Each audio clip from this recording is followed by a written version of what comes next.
Jadi kalau kita pengen mengingat kembali sejarah, momentum paling penting juga di dalam sejarah umat Islam di bawah tangan baginda Nabi besar Muhammad SAW, terjadinya Fathul Mekah, pembebasan kota Mekah dari belenggu kezaliman orang-orang kaum kafir Quraisy pada saat itu. Terbebasnya kota Mekah dari kesyirikan-kesyirikan yang selama itu terjadi. Nah, Fathul Mekah ini kan terjadi di akhir bulan suci Ramadan, 10 terakhir bulan suci Ramadan, bertepatan dengan tanggal 21 Ramadan tahun 630 Masehi, abad 8 Hijriah tuh. Meskipun ada juga riwayat mengatakan itu terjadi tanggal 10 Ramadan, tapi itu riwayatnya dhaif. Kalau kita baca buku-buku tarikh, tentunya yang terbanyak pendapatnya adalah terjadinya Fathul Mekah adalah pada tanggal 21-22 Ramadan.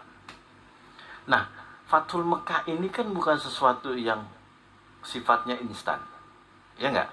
Bukan sesuatu hadiah cuma-cuma dari Allah Subhanahu wa Ta'ala tanpa melalui proses yang pedih menindih. Ingat, terjadinya Fathul Mekah itu disebabkan puncak bahwa pelanggaran perjanjian Hudaybiyah yang sudah begitu parah dilakukan oleh kaum kafir Quraisy. Bayangin ya, dari awal aja kalau kita baca, terutama saya nih, kalau aneh baca itu, membaca surat naskah teks asli perjanjian Hudaybiyah itu, saya terus terang merasa emosi. Kenapa? Isinya mayoritas merugikan kaum muslimin pada saat itu, merugikan baginda Nabi besar Muhammad SAW.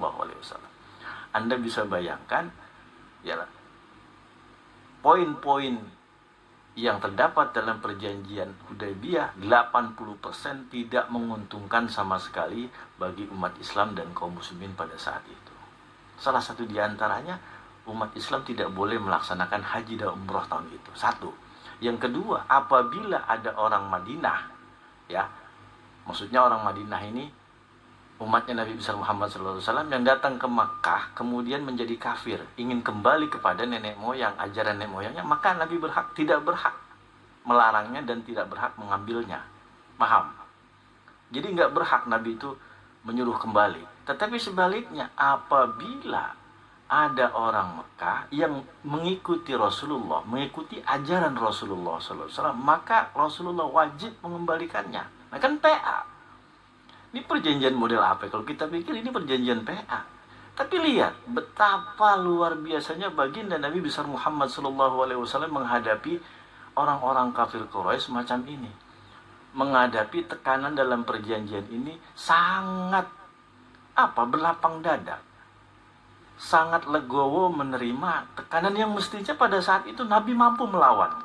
Terus terang, Nabi mampu melawan dengan kekuatan umat Islam yang pada saat itu sudah mencapai 10.000 pasukan yang sudah siap. Tapi Nabi ingin menyelesaikan secara win-win solution, sabar terhadap tekanan dalam isi perjanjian. Jadi perjanjian Hudaybiyah ini memang sengaja didesain untuk menguntungkan kaum-kaum kafir Quraisy yang dipelopori oleh Suhail bin Amr. Nah, jadi ada notarisnya itu bahasa kita ini.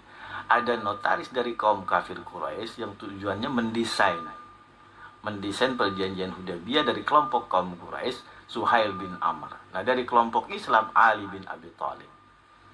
Nah, bayangkan kalau kita melihat lagi sejarah bagaimana perjanjian Hudaybiyah, kita tentunya emosi. Bayangkan bagaimana kita nggak emosi. Nabi besar Muhammad SAW dalam menulis naskah perjanjian Hudaybiyah dilarang oleh kaum kafir Quraisy menggunakan embel-embel Muhammad Rasulullah. Coba bayangin, nggak boleh menggunakan kata Bismillah. Sehingga ya, Nabi berpesan pada Sayyidina Ali bin Abi Thalib, Uktub ana laisa bi Rasulillah. Tulislah saya dengan tidak menggunakan kalimat Rasulillah. Uktub Muhammad ibnu Abdillah. Ini perintah Nabi kepada Ali bin Abi Thalib. Kenapa? Tekanan yang diterima oleh Rasulullah dari Suhail bin Amr yang tidak mengakui, yang kaum Quraisy pada saat itu tidak mau mengakui Muhammad Rasulullah. Tetapi Nabi dengan legowonya menerima. Anda bisa bayangkan Betapa jengkelnya para sahabat yang pada saat itu ingin membela Rasulullah, tetap ingin mencantumkan nama Rasulullah, tapi oleh Rasulullah SAW dilarang. Nggak usah ditulis namaku Muhammad Rasulullah, aku tetap Rasulullah SAW. Kenapa? Rasulullah yakin dengan janji Allah Subhanahu wa Ta'ala bahwa suatu hari nanti kota Mekkah akan menjadi kamu taklukkan, sebagaimana yang dijelaskan dalam surat Al-Fat. Latadkhulannal masjidal harama insyaallahu aminan. Ya kan? Kamu akan memasuki kota Mekah dalam surat Al-Fat ya. Ayat 27, kamu akan memasuki kota Mekah dengan perasaan aman dan tentram. Nabi yakin berpegang pada itu, sehingga Nabi tidak mempedulikan lagi itu. Seolah-olah harga dirinya dijatuhkan. Ya kan? Seolah-olah menulis bismillah saja nggak boleh, bayangin.